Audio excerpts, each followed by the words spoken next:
All right, welcome everyone. Thank you so much for joining me today, this roundtable discussion.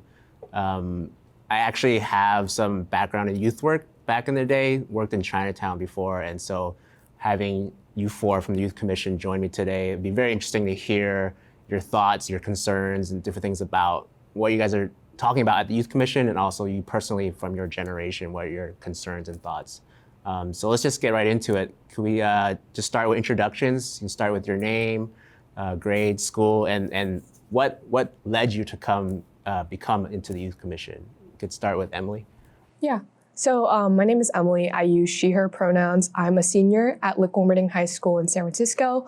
And I joined the Youth Commission because growing up, I really relied on public transportation and also a lot of community organizations such as Breakthrough San Francisco. And through these organizations, they introduced me to a lot of community organizing movements that were happening. And that's when I learned of the Youth Commission because my friend was also on it at the time. And I was really interested in it because I saw that I benefited from a lot of public services in San Francisco. And I really wanted to ensure that all youth in San Francisco could have opportunities to benefit from these services as well, and that these services would be available to everyone. So that's when I just applied to the Youth Commission and I joined, and that's where I got to learn so much about how local government works and how I could contribute my voice to make better opportunities for all youth in San Francisco. Nice. How long have you been on the Youth Commission? I joined in 2021, and this is my second term. Okay. Yeah. Good. And normally the Youth Commission, what's the age range? Youth ages 12 to 23 can sit on the Youth Commission. Wow. So yeah. So you could actually be out of high school and still be on the Youth Commission. Mm-hmm. Yeah, yeah. We have some college students, and we used to have middle school students sit on the Youth Commission too. But yeah, now there are freshmen in high school. So nice. Yeah. Awesome. Ewan, how about yourself? Yeah, I'm Ewan. I am a senior at San Francisco Waldorf High School. I joined the Youth Commission. I had been interested in San Francisco politics kind of beginning in freshman year of high school.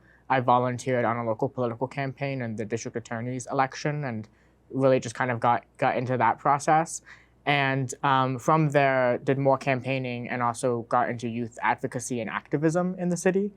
And from there, I sort of had always been advocating to City Hall on certain issues, and I wanted to sort of be on the flip side and see what I could do within City Hall for young people and be a voice for young people, and the Youth Commission was sort of the perfect opportunity for that. So that's why I decided to apply, and thankfully I was appointed.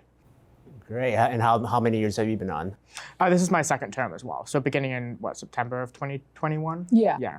Okay, so every term is just 1 year? Yeah, I mean, that's because people age out so quickly and people go away for college. So we try to make it sort of like the school year, roughly. Okay, nice, thank you. Hayden, how about yourself? Hi, I'm Hayden. I use he, him pronouns, and I'm a junior this year at Lowell High School.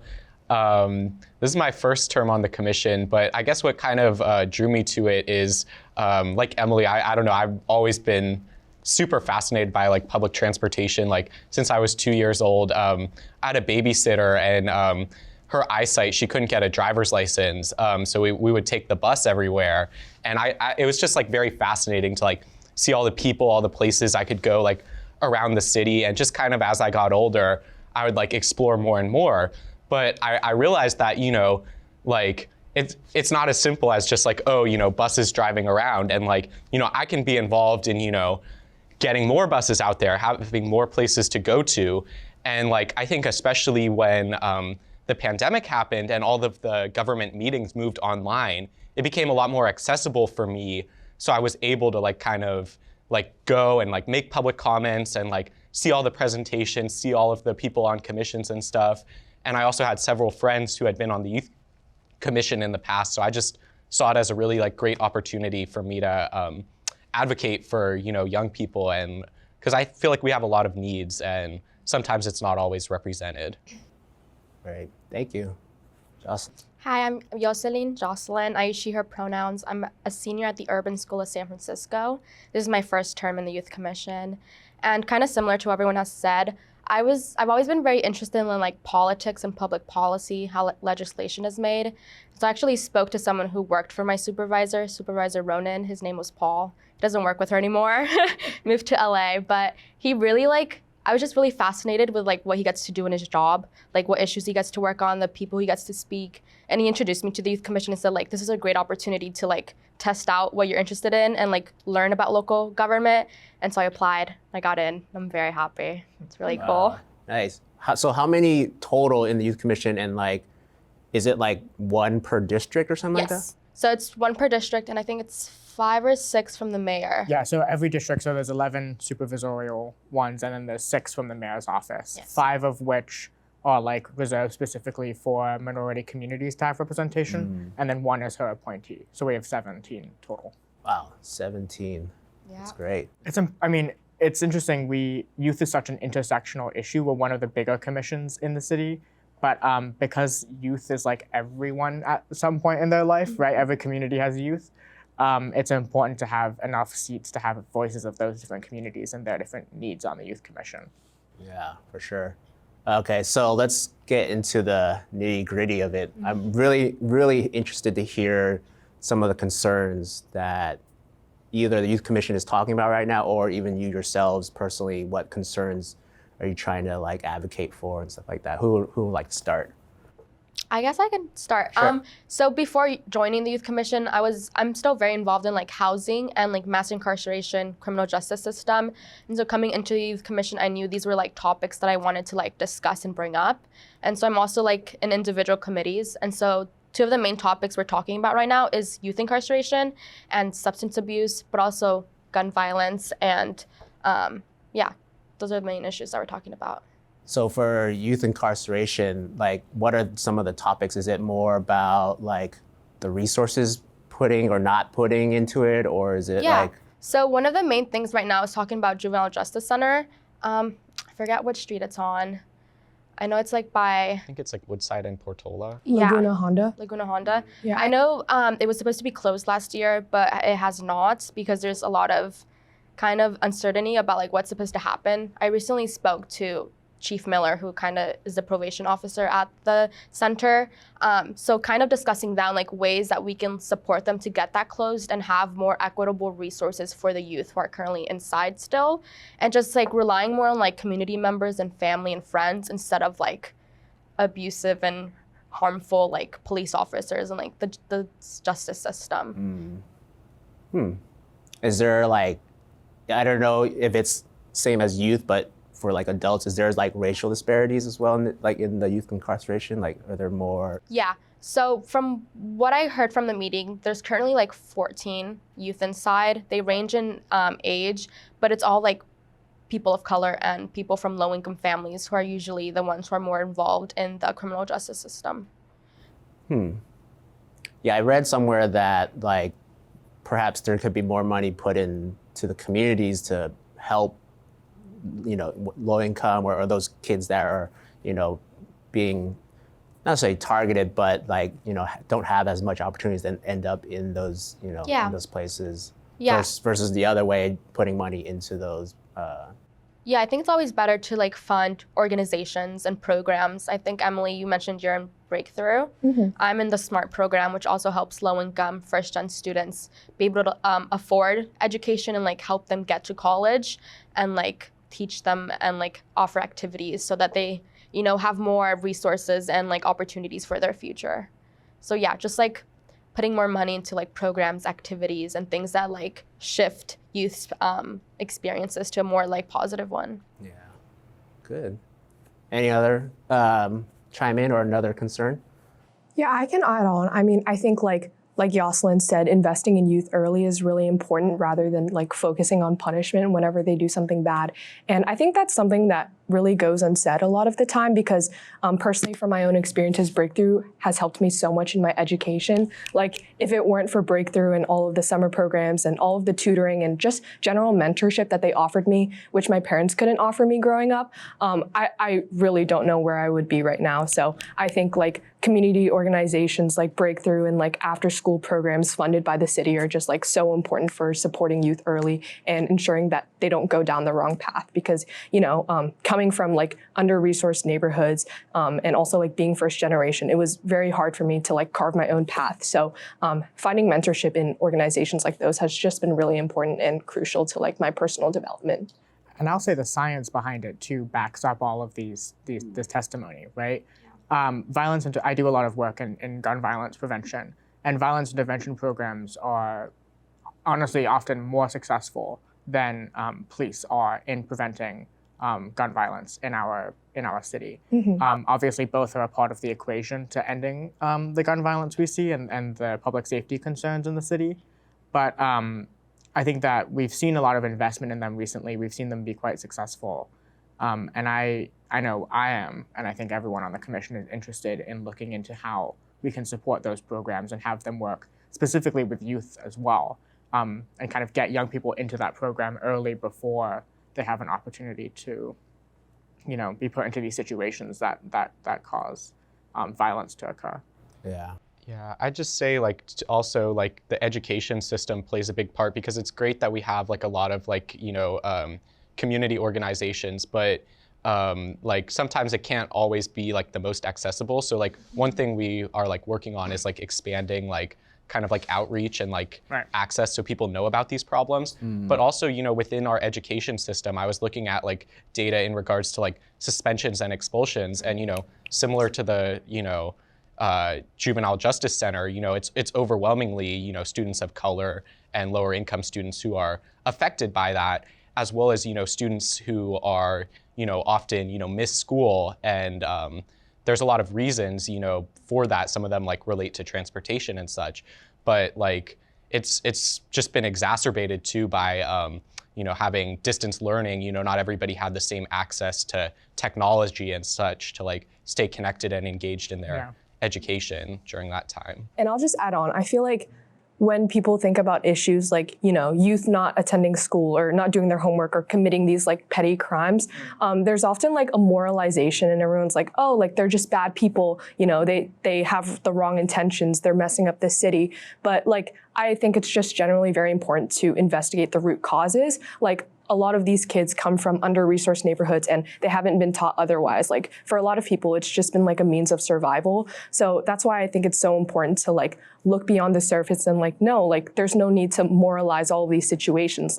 These kids don't have any other solution. So it's just important to look at the root causes and see how we can address prevention and things like that, rather than punishment and suspension and removal from schools. It's funny talking about resources in schools. I'm often surprised at how many, good community organizations are I just don't know how to reach young people. And I'm have you been going to schools? The places where young people all have to go during the day? And it's interesting because also I sometimes feel schools don't realize that they have the opportunity to provide these resources to young people, that they are allowed to connect with outside resources and bring them in and use them as well. So that's something that I'm hoping to encourage on the Youth Commission as well. Right, and usually it's outside, I don't want to say nonprofits, but services that have to go to the schools, not the school themselves, because schools themselves are already very problems with busy. staff. Underfunded, understaffed, overworked. Especially Yeah. teachers have become social Everything, workers, for young people. Which is why Prop G is such a great proposition. All And the what is Prop funding. G? So it's going to be, I forget the total amount. I think it's 60 million. It increases over Over time, but 60 million is going to go to public schools for activities, classes, nurses, therapists. So to really support students, which is great, which is what we need. Yeah, and just to add on to that, or even that question, because I know high schools have counselors, and probably I don't know if they're mental health specialists or something like that, but do middle schools and elementary schools in the city have that too, or no? I think it really depends on the institution. I've been very fortunate to go to a private middle school and high school. I did go to a public elementary school, and there's a huge gap in education and resources available in public and private. So I can't really speak on that right now. I know, Hayden, you go to Lowell. Yeah, it's just been a huge burden. Recently, both our school nurse and our school wellness coordinator left, and there was an allusion to the fact that it was connected to the payroll issues that are occurring with SFUSD. And not just that, but they're already paid much less than other public school districts, private school districts, for nurses if they were to work somewhere else. So it's really hard to attract people to work in these schools, and we just don't budget enough positions in the first place. I think right now we have we have 7 school counselors for like a body of like 3,000 kids. And, you know, you can think really all hard. of the, you know, kids who have questions about, you know, college, about what classes they need to take to graduate. It's just not enough, you know, resources in the schools. And then like, I don't know, I went to an SFUSD middle school as well, and we had 1 counselor for each grade level, but it just really isn't enough. And like a lot of schools, you know, it kind of, there's like PTOs, or like Lowell has the Alumni Association.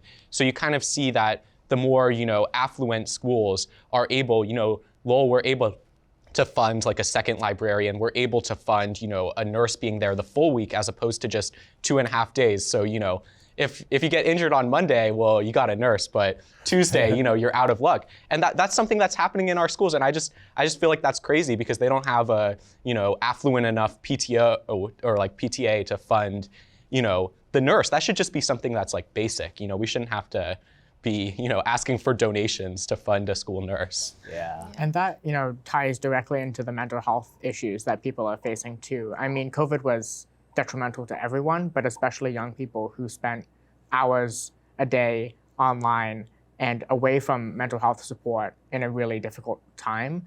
And I think people are beginning to realize now how important those services are. I think that there's still work to do, but I think advocacy actually has been relatively successful in San Francisco in getting more support for mental health for young people.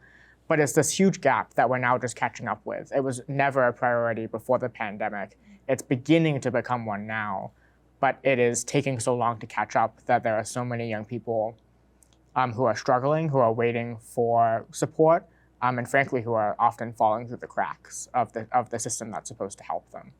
Yeah.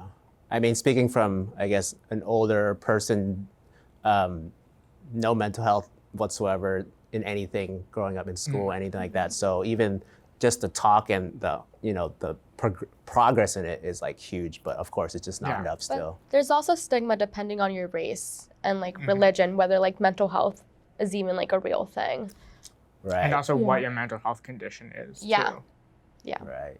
That's a big thing. I think like, you know, mental health issues always existed, but like, as Ewan said, the pandemic kind of brought to light all of the really bad things that were happening. Like not even exacerbate. I feel like no one was talking about the issues of mental health before the pandemic. Right. And I think oftentimes, like you said, you know, a lot of these services aren't offered in schools. So I think like in general, there's such like a wide disconnect from like students and services, you know, whether that's services in schools or services in community organizations. Like all of these services exist, but students don't know how to access them. So, you know, there needs to be a better way to connect students to everything that can support them.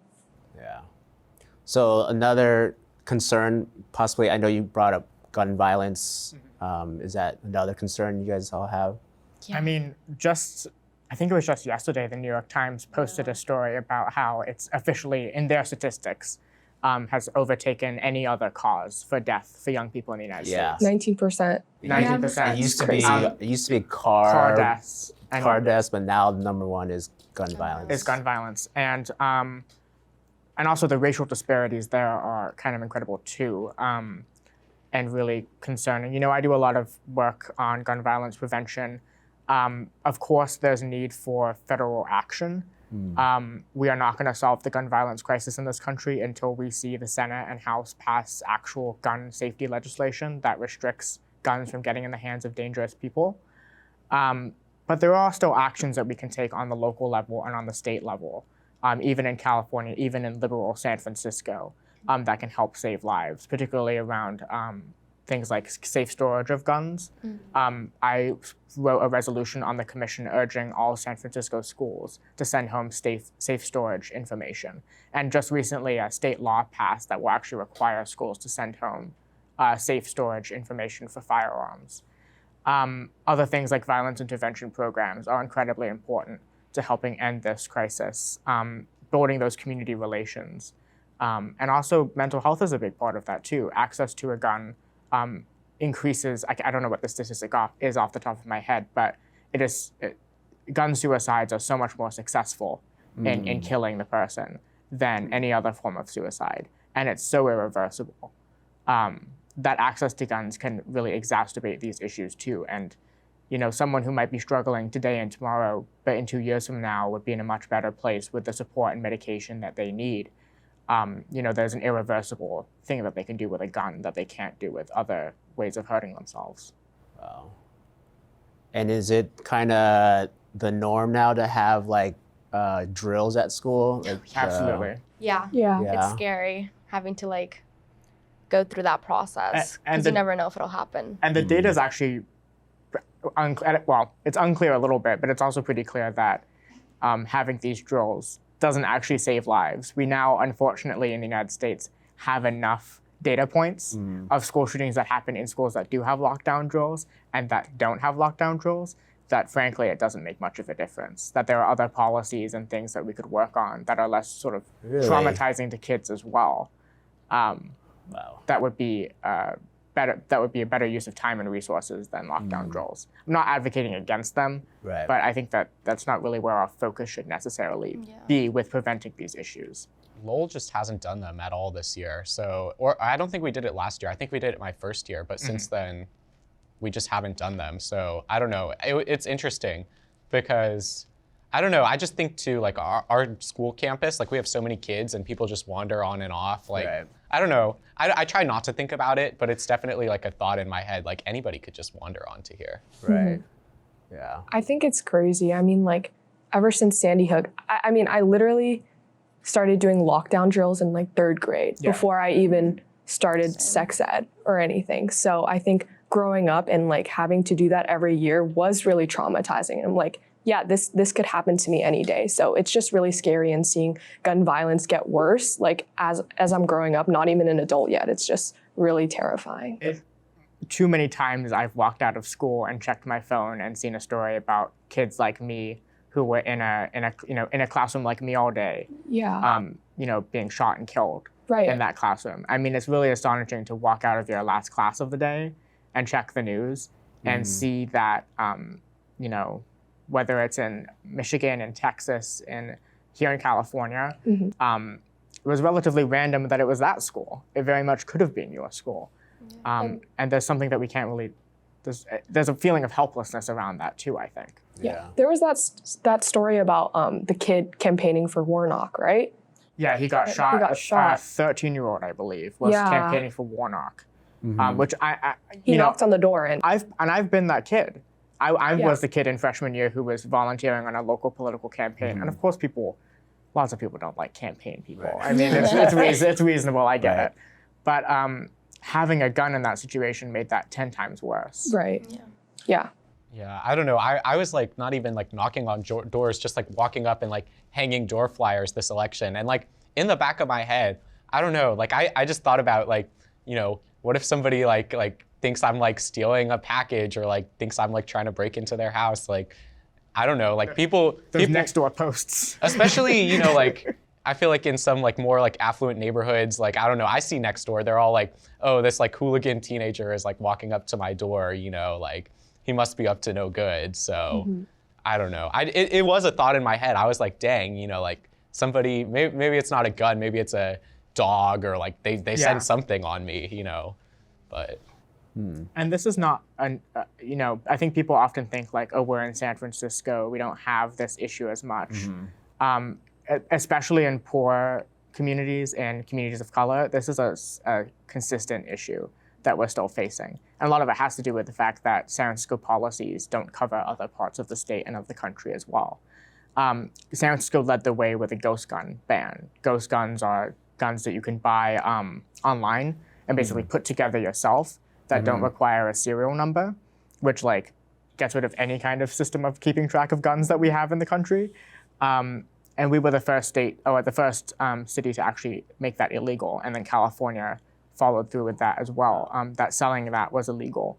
But it's things like that too. It's like all of these ways that gun manufacturers and the gun industry is going around the policies that we put in place that's continuing the issue, especially with, the gun violence we're seeing on the streets every day.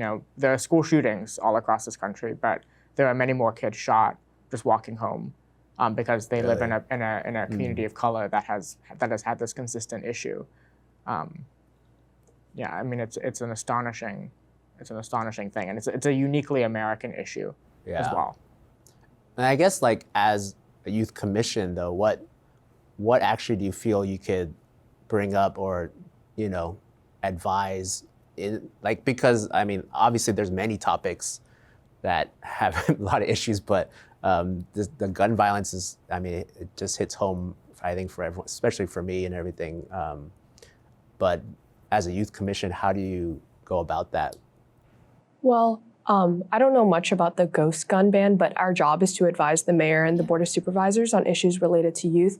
And, you know, obviously, like us as the youth commission, we can't solve the issue of gun violence in a night, 2 nights. Right. But I think what we can do is urge local policymakers to take action. And I think by the local government taking action, we can inspire the state government, we can inspire the federal government. And, you know, that's how change works. So I think everything that we can do to inspire our local elected officials to take action on things like the ghost gun ban can inspire more counties and more states and just the world in general. Yeah, one of the best things about our job is we can bring up any topic, any issue to the board of supervisors and the mayor, and whether they take our like recommendation or not, we can still push them and urge them to do something about it. So they can't ignore us. They have to like realize, okay, this is what the youth are writing about. This is what they like would like us to do.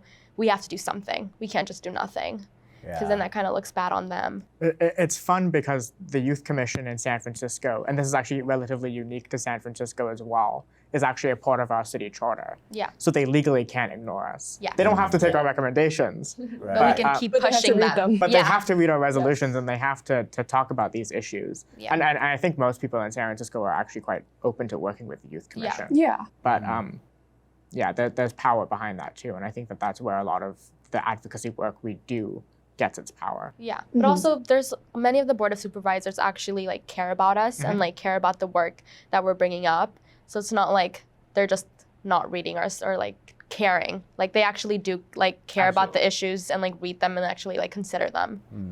Yeah, I mean, it is really unique because a lot of supervisors just like reach out to us and they're just like, hey, like what do youth feel about bike parking? And it's really unique because they do care about what you have to say and they want to consider that in the legislation that they make. And they want to really help awesome. us too. They like offer resources or like, hey, do you want to speak to this person or let me introduce you to like this like organization? Like they really do want to help us continue our work and like really expand what we know. It's fun that the mayor recognizes me places now. I was like, oh, that's how you know. That's like, good. Yeah, I know. That's how you know that you're really making an impact. Is that she's like, oh, that's that kid. No, but her office is very open to working with the Youth Commission as well, and I appreciate. I don't think I can think of a supervisor or the mayor's office who hasn't been open to working with us, or at least listening to our concerns. Yeah, and it's not like they just want to, you know, take our feedback for their own benefit. Like they genuinely want to help you grow as a person too. Like, I don't know, multiple offices have offered me internships and like offered me different opportunities to like, you know, be in this ad or like help write this legislation or be in this video. And I think that's so unique because they really want to see you grow as a person and like, follow all of your dreams. I don't know, like literally the senator was asking me what college I wanted to go to and if he could help in any way. So it's very sweet, yeah. Well, it's also, sometimes I look at the Youth Commission and I'm like, oh, these people are going to be on the board of supervisors in 20 years. Right. We should, it's good that we're learning this now and doing this work now because we are the next generation of leaders of the city. I really do believe, that, of the country. Yeah. Are there any other concerns? I think like a big issue that we're also like thinking about as like young people, and like it's kind of upon us in some ways, but like, you know, like climate change, like, you know, there's been talk recently like about the Great Highway, and we're gonna have to close like a portion of it in 2025 because it's literally crumbling into the ocean, you know, like this is real and like it's here now, you know, and there's like a lot of, the city's very ambitious when it comes to like setting like vision and policies. You know, we have Vision Zero that, you know, in like 2 years, I think at this point, we want to eliminate all traffic fatalities of like, you know, people walking across the street, they get hit by a car. And like, we've essentially made no progress since it was started. You know, we want to get 20% of trips in the city, people making them by bicycle. And we're just not making any progress on all of these goals that we like set out for ourselves in terms of climate change. So it can be like really frustrating, but that's something that kind of like motivates me is like, we set out what our values are, and how do we make sure that our policies and the decisions that we make day to day, how do we like make sure those align with what we're actually saying that we value, And that's replicated across so many of the issues of San Francisco. Like, we love to be this progressive icon, but sometimes when you get down to the nitty and gritty, we're actually not making the progress on issues that we need. We're not setting the actually transformative policies that need to be done. Transit is actually a great example of that with Vision Zero. Yeah, I agree. I think the city can be very performative, and it's also like, it's like they say they want one thing, but then they completely do something else, and that just gets bypassed, and I don't think that's okay. And also, like, I think specifically with climate change and transportation, there's so many like neighborhood disparities that people don't talk about. Like, under-resourced communities are experiencing climate change a lot worse than other communities. And like growing up in the Bayview and the Excelsior and like living near freeways and like experiencing so much pollution and not being able to bike in my own neighborhood in fear of like a car crash because of the narrow streets, like it's just really horrible. And like if we can't even fix the issues in the wealthier communities, how are we going to help the underserved communities that like experience the brunt of it? Yeah. I also think like people are just so resistant to change, especially with the Slow Streets program, which we've been looking into as a committee on the Youth Commission, the Housing, Recreation, and Transit Committee. We've seen how Slow Streets have benefited youth in the city specifically overall, but still like the mayor and other elected officials are resistant to it and are afraid of change because we're such like a car dominated city. And I think it's important to be optimistic about the future and be realistic, but also like, hey, like Slow Streets are helpful to us. Like this can actually get to where we want to go in terms of our climate goals, and people really need to consider that. Yeah, it's kind of like, in a sense, I feel like it's like a chicken and an egg problem, because before I used to be like somebody who's mad, like I don't understand why are people like all like so stuck in their cars. But I feel like a lot of issues, that's the system. We've set up a system that, if it's going to take me an hour to like take the bus across town, or I'm going to be, almost hit by a car biking down a 40-mile-per-hour road, the obvious choice is for me to drive. That's the system that we've set up. So it's really hard to like kind of like convince people that like, hey, we know this is the system now, and we understand why you drive. We're not saying that you're a bad person because you drive, because I do think there's some people who are out there who are like, oh, you're a horrible person because you drive a car and you're killing all the turtles, you're killing the children, but like, that's the system we have. So we need to show people that, there is a better way, and we can get there, and it's going to take a lot of time, and there's going to be some inconvenience. But like in the long run, if we just sit here and we never change, it's not going to work. So there has to be a little bit of, inconvenience, change. People are going to feel uncomfortable. But if we just stay stagnant, it's not going to work.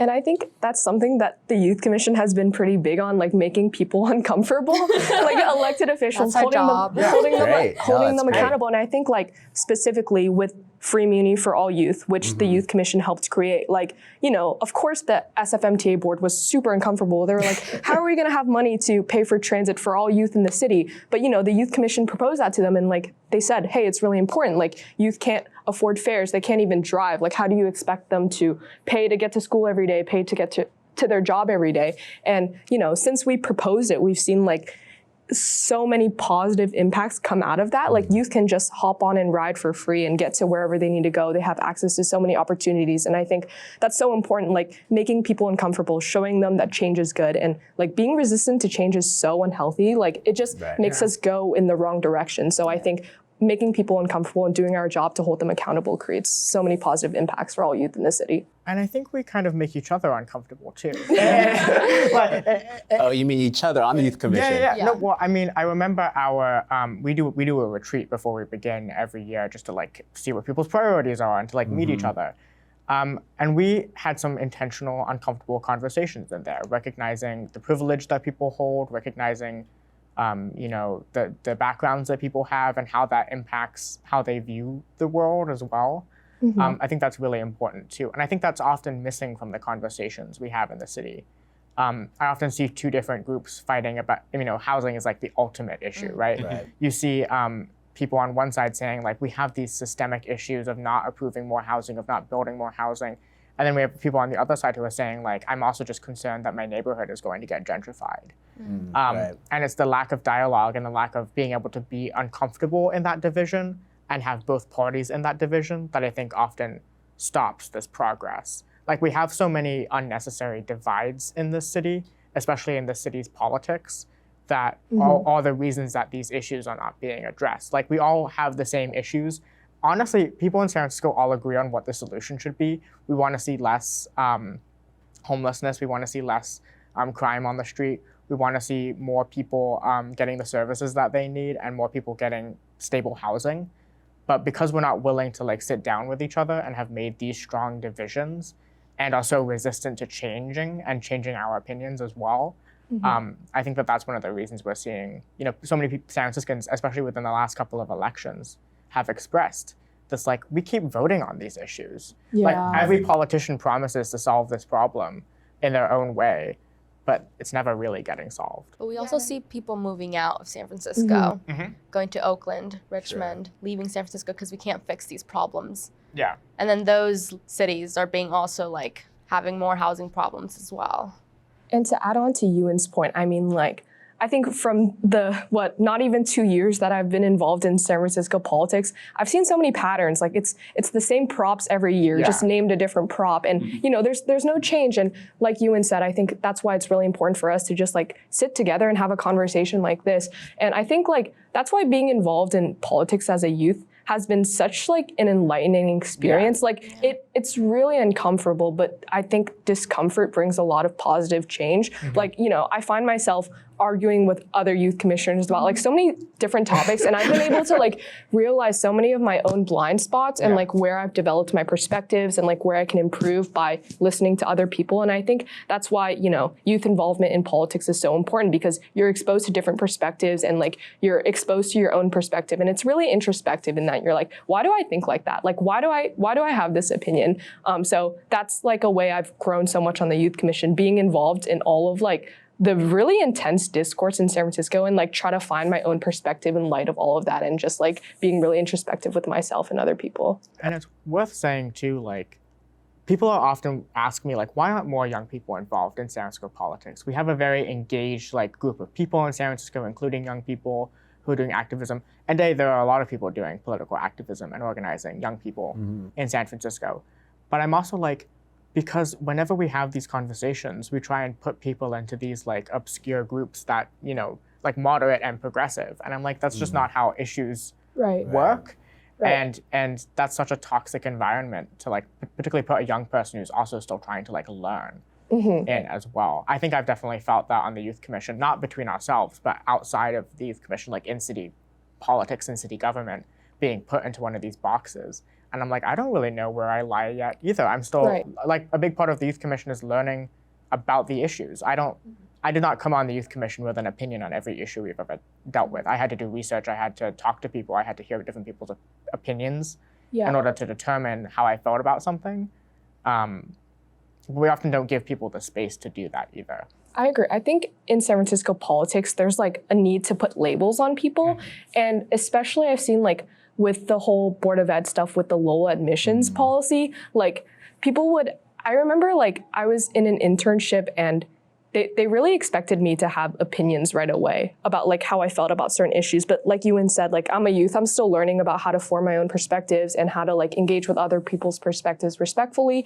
And I think with the Lowell admissions thing, there was this whole thing about like, hey, like if you believe that we should do lottery admissions, then you're progressive. But if you don't believe that, you're moderate. And I think this labeling is so bad because like confining people into a box really makes you like question that's not healthy discourse. Very toxic. Like you're labeling them. That's toxic. And like also, it's not like there's like two options. Yeah, no. Like there's we could do kind of anything. In the middle. Yeah. It's not multiple choice. Politics is not multiple choice. And also, I'm like, I think that the current Lowell admission system is problematic. But that doesn't mean I necessarily, want to get rid of it entirely. Like there's middle grounds and there's improvements that can be made on. Yeah. And we don't allow for that in discourse either. Yeah. Do you guys feel like as youth, like especially with climate change, I guess, but is there a lot of pressure as youth to like, I don't know, like, not you're gonna solve it, but it's gonna be your problem eventually. Like, so do you guys feel more pressure? Yeah, of course. But I feel like there's a problem with like putting all the pressure on people instead of like companies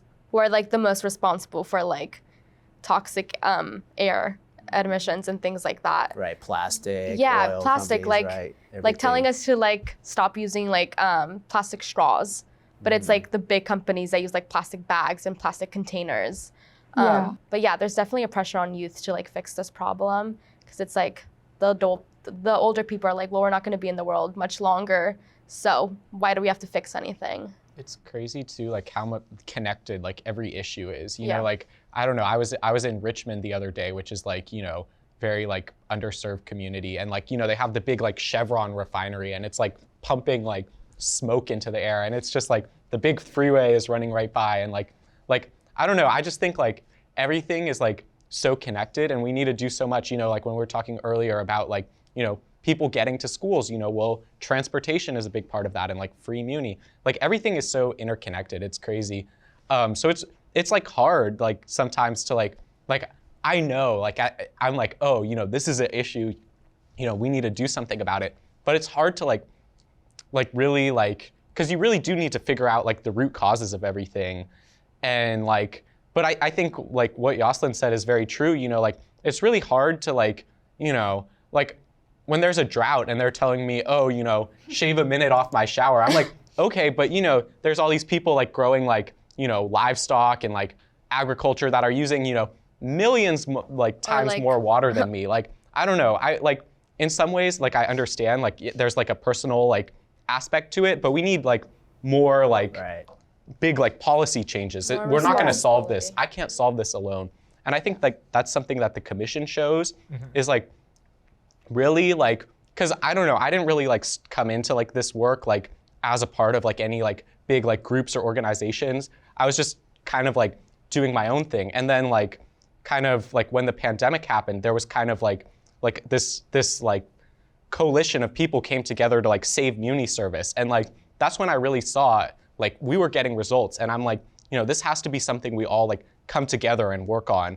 And I think like young people actually like realize that. And that's one of like the great things is that we see this is like, it's like a horrible thing, but it's in some ways it unifies us. Like we're all gonna have to deal with this problem. So like Right. we need to like work with each other and like, move past any, labeling of like, oh, I don't like this person because they're a moderate and I'm a progressive, so it's kind of uniting in a weird way. Yeah. Yeah, and to add on to Hayden's point, I think like that's why individualism is such a big problem within like our capitalist society, because like everyone's like, oh, you can do this by yourself, you can be successful on your own, you can solve all of the world's problems. But I mean, ever since I joined the Youth Commission, I've been introduced to like the idea of people power. Like we're so much more powerful as a collective, and when we work together and when we think about the systems rather than our own selves. And I think the Youth Commission has really taught me to think beyond myself and think for the world in general. And that's just something so unique that I've never found in any other institution before. And I think, that's what people should be teaching kids in schools. They shouldn't be teaching them to, graduate, make as much money as possible, do whatever you want, buy the biggest house, buy the biggest mansion, make a family. No, like they should be teaching kids to feel responsible for the world and the impact that they're making on the world. And that's what the Youth Commission has taught me. And it's really been the most meaningful life lesson I've ever learned. It's funny how often an adult will come up to me, or I think in the Youth Commission in general, and they'll be like, "Oh, I'm so glad you're like the future. You're gonna solve our problems. You're gonna be part of the solution." And these can be people who like work in city government too. And I'm like, your job is to like solve these issues. I'm like, I'm part of the solution too, but you can't just give that to our generation. There's an expectation that like we're the ones who will feel the impacts of climate change, so therefore we're the ones who need to solve it. We can't solve gun violence until young people really demand it from our state legislators. I'm like, you need to be a part of the solution too. We need to really bridge this gap between youth and adults as well. A big thing I believe in is like coalition building, and coalition building across divides, right? Like there are things that Yoselin and I don't agree on that we, will vote against each other on the Youth Commission on. At the same time, we need to work hand in hand together to solve the issues that we do. And there's, like Hayden was saying, there's this thing. It's like, I don't want to work with this person because we disagree on this issue. But no, you need that. I'm like, you can disagree on this issue. You also agree on this issue and need to be working together to get it done. Yeah, and I think that's another thing with like teaching youth these things in schools. Like these are really important life skills. Like leadership is an important life skill. Collaboration across divides is an important life skill. And it's taught me so much as a person, like being able to debate with all of these different people about different ideas. Like me and Ewan argue a lot. But we're great friends, by the way. Yeah, we're really great friends, but we've been able to do really like meaningful things together. And I think, you know, that's something that we should include in our education system, like challenging youth to think beyond their own perspectives and work with people who they disagree with. And I think, you know, leadership opportunities like that should be provided all across the city so that we can really cultivate the next generation of leaders that will change the world. So there's this term that it's being used a lot by the younger generation. It's kind of, I mean, it's funny for sure. But I kind of want to ask, what does "okay boomer," that term, right? What does that really mean? Like, what is the meaning of that? Like, obviously I don't know, or if you could explain where it came from, but what does that mean, and what does it really mean, I guess, if there is a real meaning to it? Does anyone want to explain what "okay boomer" is? It's kind of a millennial thing, I think. Yeah. I think like I don't know, like I'm somebody who's like serially on Twitter, and like I see it a lot there. Like it's kind of like Or any social media platform. You see it. It's kind of like something that like we'll like say in response to like, because sometimes like there's a lot of we do face like people or like adults who, you know, they might straight up like disagree with us, but they might be people who, you know, they say they agree and they say, oh, you know, I really want to like help you, and then they do the opposite, you know, or like, you know, they don't really put their money where their mouth is, so to speak. So it's kind of like calling them out, like, okay, you know, like, and I think, you know, it's kind of like seen, like sometimes people will say, oh, you know, look at you, like you guys are all like entitled, or you're the lazy generation or whatever, and like they see us as like, you know, being like rude to them by saying like, okay boomer, but you know, the reality is like, it's kind of, they don't value us. So like,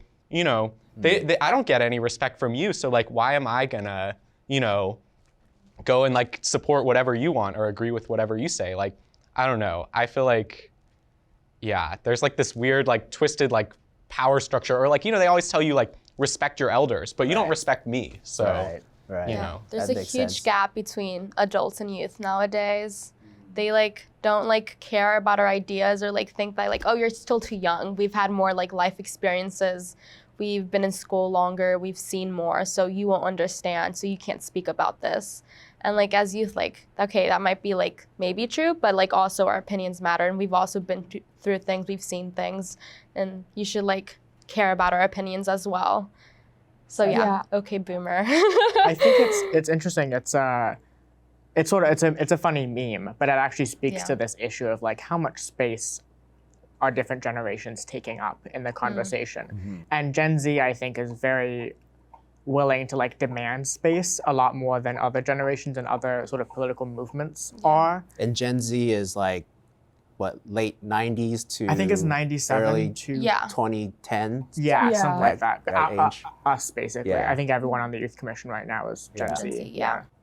And Gen Z has, I guess, the stereotype of, I mean, you guys, you know, never experienced no internet, right? So I guess like addicted to technology, very loud. Yeah, and then they also say a social justice warrior. Yeah. Right?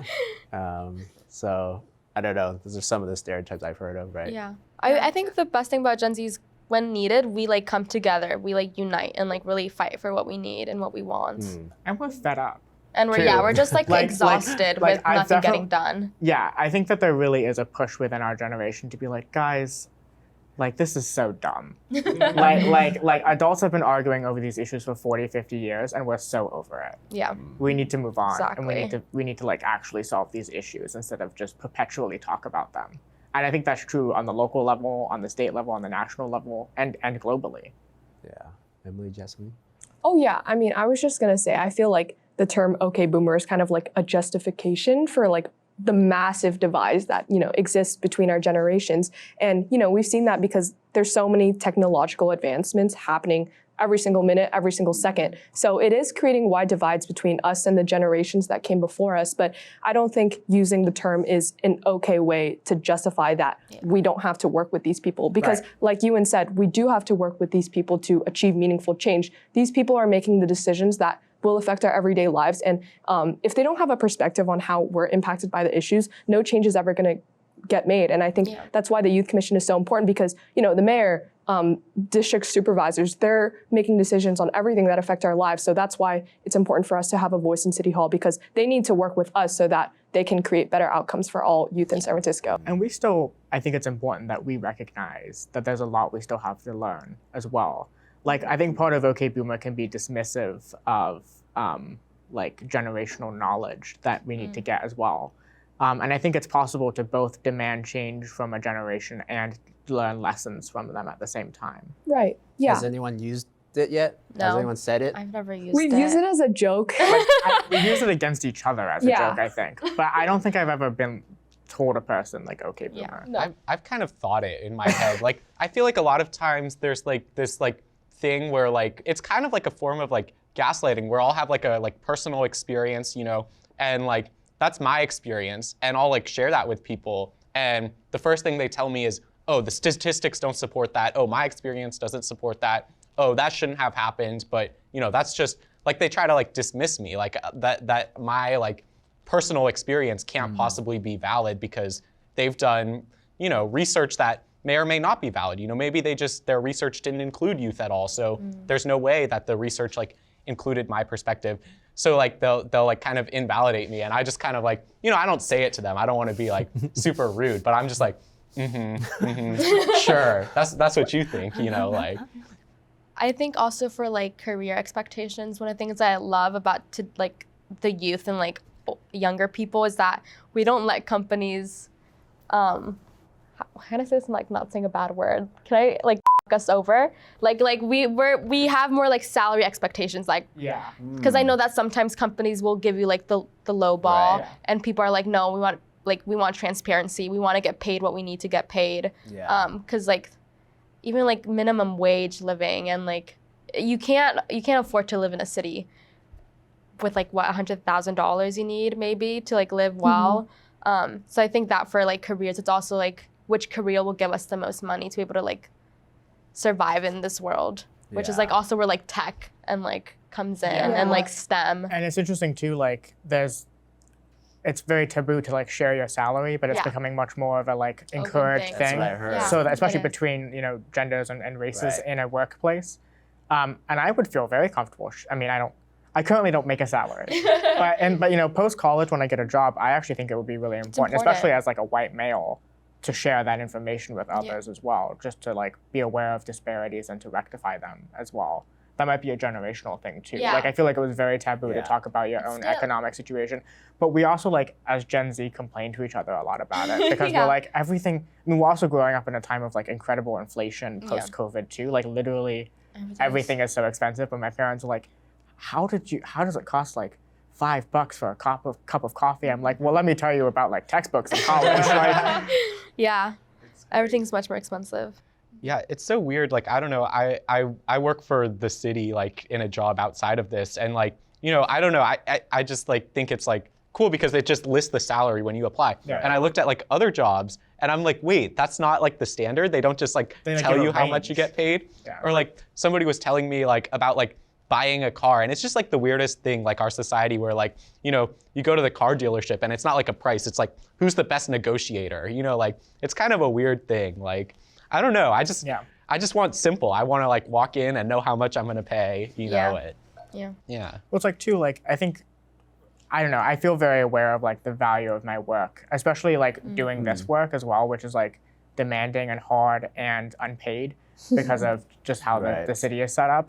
Although I love it, like knowing the value of the skills that you have as well and being willing to say like, that's just not a high enough salary for me. A, to like live off of, and B, to be like, you know, especially if you like have a degree in this or whatever, to be like, that's just not what I'm worth. And I think that people in Gen Z are much more willing to be like aware of how the system is like taking advantage of people and like lowballing them basically, and is much more willing to stand up to that. Yeah. And because I think that there's also this like personal dynamic where it's like, I don't know, if I was talking to an employer, I'd be much more willing to be like, I know that you're not like lowballing me intentionally. You're not like, like what you said. But like, Say the word. but like the system is. So. And to add on, I mean, like Ewan said, I love the Youth Commission. I love the work that we do, and it's a really fulfilling job. And I would love to find a job like this sometime after I graduate college. I But see myself being a staff member Yeah, for the Youth Commission in the but future. it's also like, I think it's a privilege to be able to know Absolutely. what you want to do and to be able to pursue that. Because, if I wanted to do writing or something, because I love reading and writing, I probably wouldn't be able to do that because, I'm first gen, my parents are immigrants, we don't make that much money, and I don't have that line of generational wealth. So it's such a privilege to be able to choose your job and to do what you love and do what's fulfilling. And public service is like pretty low paying, not as bad in San Francisco as other counties, but like it's such a privilege. And I think being able to consider that and like having the privilege to do something like this and having the time right now, I'm really grateful for that. But not everyone can do that because they don't have time and they have to consider their salary more than we do. Like right now we're just checking on LinkedIn. Oh, is this going to make me enough so that I can like go shopping or something? But like no, like these are really important jobs that people like rely on their lives for. So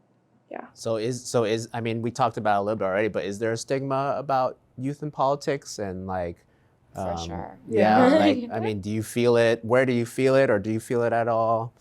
I feel like there's like little like I don't know if microaggression is the right term, but like I got a permit to use the bike room from City Hall, and I filled out the form, and the lady was looking at me. She's like, "Oh, you work here?" And I'm like, "Yeah, I don't have a city email address to put on the form, but like, can I just write in like my DSW, like my employee ID number?" And she's like, "Oh, you have one of those? That's cute." And I'm just like, what's that supposed to mean? Like, she wouldn't talk to an adult like that. She wouldn't tell, "Oh, you have an employee ID number? That's cute."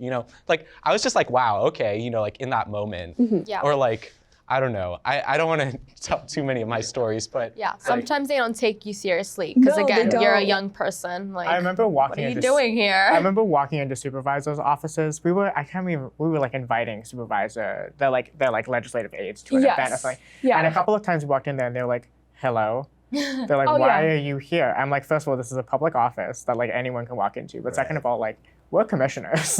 Like there's a reason we're here. Yeah, I mean, I've been like called cute so many times, like in this work. It's actually unbelievable. I'm like, man, I'm just trying to do my job. Like, please leave me alone. And I remember there was this one really interesting debate that I had with this guy. Like, we were doing like a trash cleanup, and it was just me and this other dude.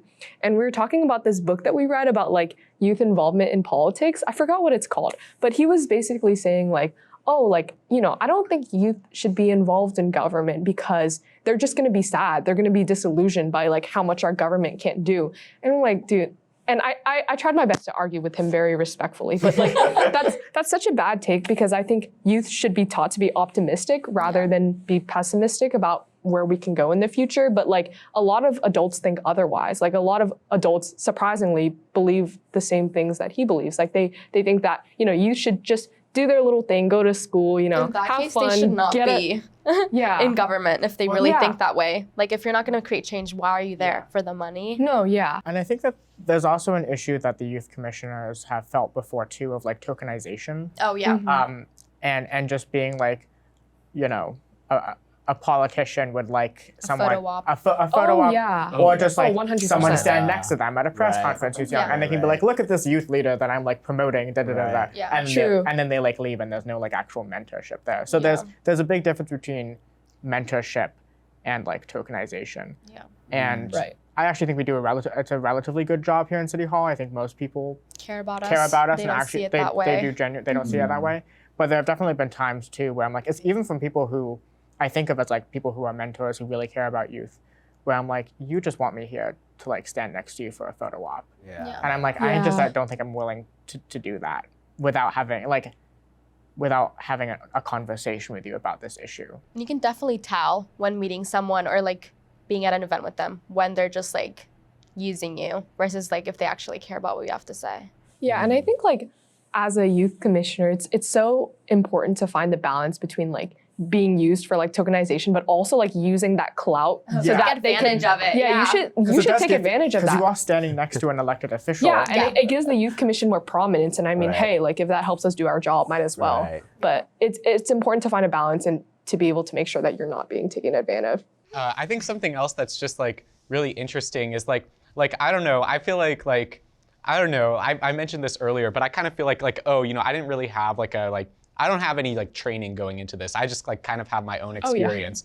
And like It's a learning curve. Okay, wait, before you continue, just saying like you do not need to have experience to come into like the youth commission position, No, which I feel like sometimes is like what's the word? I had no experience in politics Like, before I came in here. It like pushes people not to want to like apply Apply. for the job. Yeah. Because it's like I don't know anything about local government. Like I Right. won't know how to do this or that. Like no. But it's like Yeah. you don't need it. You can go in, you get trained. You don't get thrown on a commission. Yeah. Like there's people to support you, there's people to educate you.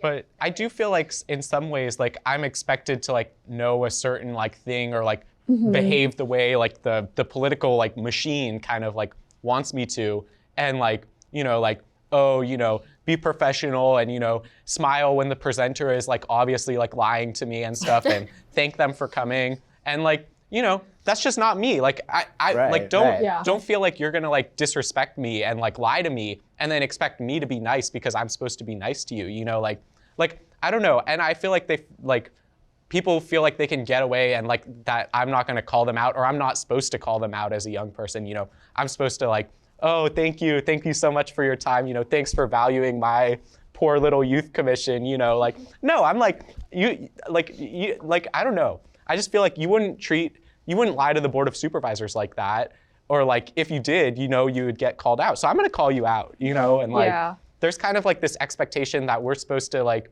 behave like, and I'm not saying we shouldn't be professional, like we should be professional, but I expect that same professionalism back, you know. Right. Yeah. I don't want to be like BS'd, you know, like. Yeah. There have been some agree. times where people come to the youth commission and I think that they forget that we're ultimately like here to hold the city government accountable. We're an employee of the city. Yeah. Well, that and also it's like the job of the youth commission is to be a voice for youth. Right. You know, we're gonna call you out when you, I don't know if lie is the word I would use, but you know, fudge the numbers or you know whatever happens. Like, there have definitely been times where I'm like, you kind of forgot that like this isn't just a group of young people who are interested in this, but it's like a commission whose job it is to hold people accountable. Yeah, I think like the image of youth in the city is also just like really interesting because some people will be like, oh, like, you know, youth don't really do anything. They just like hang out and get boba all day and they just sit there and play video games. So it's funny because a lot of people actually come into youth commission presentations thinking that like we don't know anything. So Yeah. we will surprise them, you know, when we know these Ask specific procedures and questions. ask specific Yeah. questions related to policies on whatever they're presenting on. And Yeah. it's funny.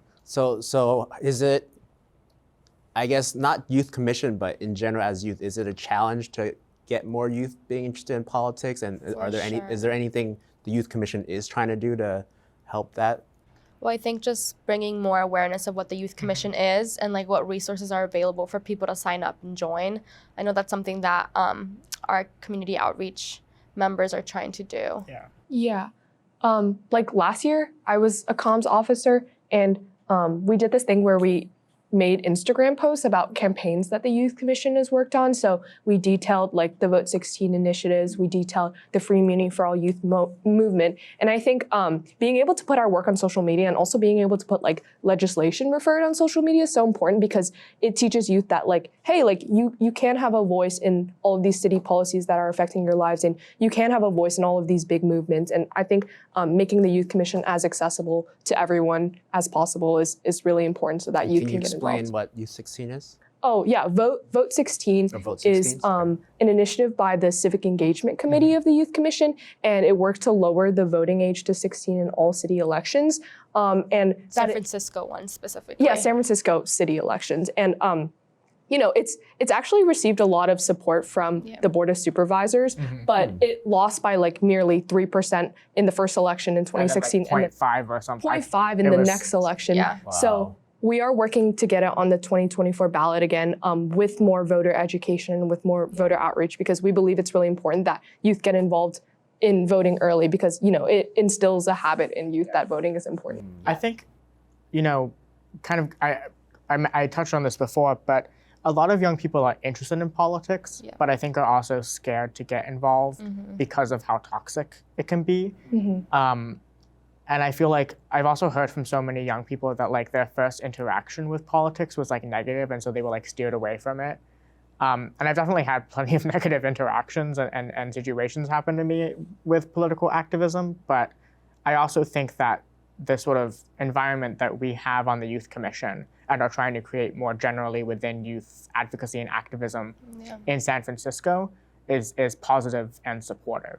Like we all of us have different opinions, have different views on issues, have voted different ways on things here.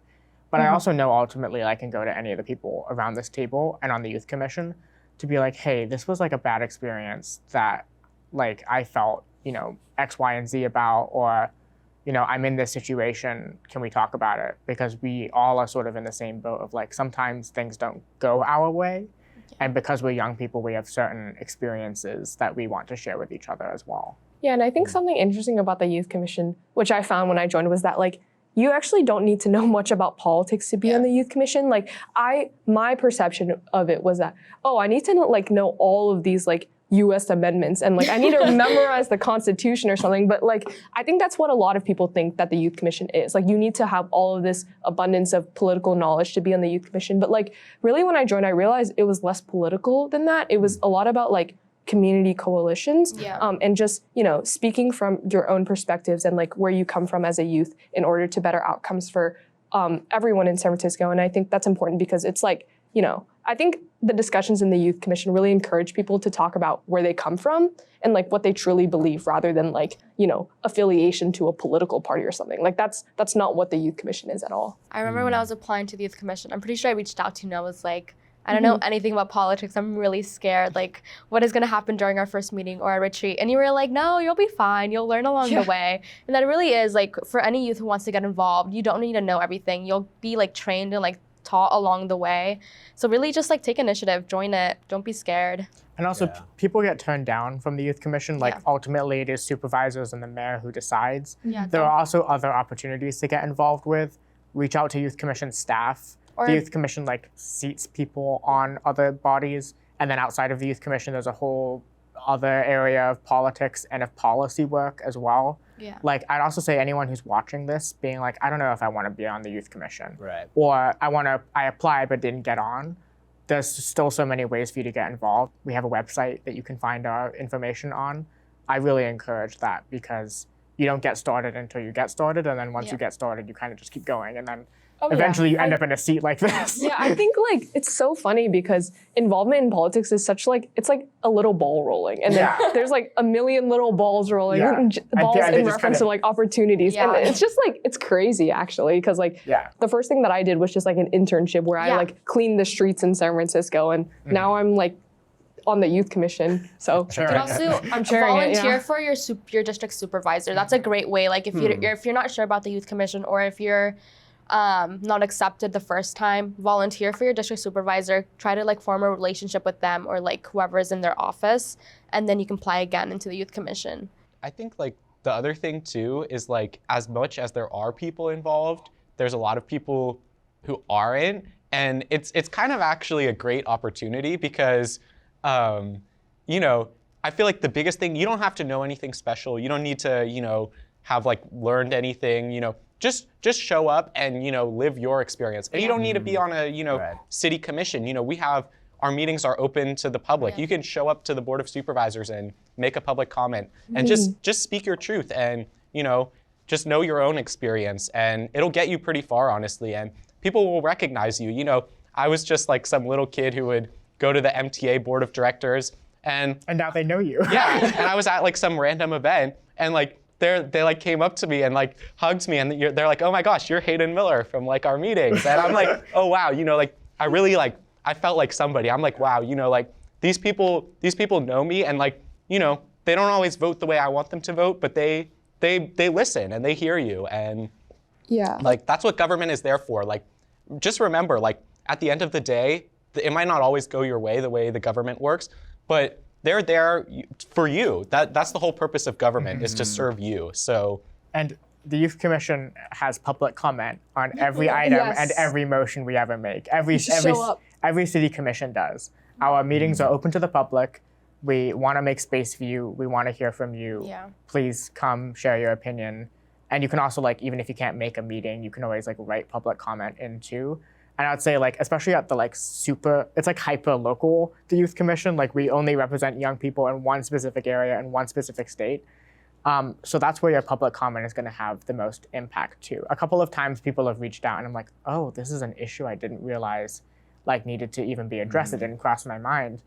But like, it was because they reached out that I was like, oh, this is something that like this is something relatively easy that we could address and change too. Like, it's not even a big deal for city government, but it's been a big deal for this person. And adding on to Hayden's point from earlier, I think City Hall is actually like pretty youth friendly. Yeah. Because I don't know, Ewan was talking about like, you know, running into City Hall at 5 p.m. Yeah. And, you know, I have like multiple occasions where I'm like running down trying to get to the bathroom in City Hall and like an elected official will just like pass by me, or I'm like holding a big bag of snacks. And, you know, and I think professionalism is important, but like Hayden was saying, it's important to speak your truth and it's important to just be yourself because, well, coming into City Hall, I didn't know anything about city politics. All I knew was that like I cared about these organizations. I cared about all of these issues, and I wanted to make a difference. And you know, people here really believed in me, regardless of like how professional I was or like how eloquent I was. And you know, they've really mentored me, and I've come a long way. But it's really important that like a place like this is accessible for youth because you know people have like literally offered me like professional clothes to go to this event, and they've offered me like opportunities to like speak on panels and like have speeches in front of like crowds of like 200 people. And I'm just like, I'm really in shock that like someone would believe in me when I came into City Hall knowing nothing, but that's what San Francisco city government is. And it's really beautiful actually. Ultimately, everyone in this building is still like a person. I remember the first time I like met with an elected official, I was like, oh my God, I'm really nervous. Like, what if I say something wrong? And I think that they came in and they were like, oh, I'm just really tired from that last meeting. Like, give me a second while I like go get a cup of coffee or something.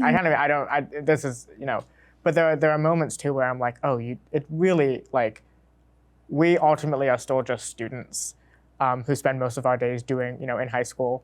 Elected officials are still people who make mistakes and who, you know, are doing their best and who have been entrusted this position by voters, but also are still people who you can relate to and talk to. Yeah, I think like before I would see city government as like blocks, like there were like machines, but you know, it's actually people operating these machines. Like people are making these decisions, people are writing these documents. And I think like realizing that was so important in understanding like how I could make a voice, because like, I think a lot of the role in the commission is it's not research, it's not writing, it's literally just like connecting with people, right? So understanding that city government is all just people and realizing how important these connections are, like really helps you in your work, honestly. Yeah. Well, really appreciate you all coming today. Thank you. I learned a lot from you all. Please always keep, you know, saying your truth, your voice, you know, and also encouraging other youth to share their voice as well. And I think we always think we're in good hands, right? But you know, we got to keep fighting the good fight no matter what, you know. So thank you so much for joining us today. Can we plug in our stuff? Yeah, sure. Follow SFGovTV. Yes, SFGovTV on Instagram, Twitter, all of the above. Check out our website. We have Facebook too. Oh yeah, we do have Facebook. We meet, the Full Youth Commission meets every other Monday from 5 to 7. Yes. Yeah. Okay. Thank you to SFGovTV as well Yeah, for giving thank you us so much this for this thank you guys so opportunity. much. Thank you. Great. Awesome. Thank you. Thank Thanks. you.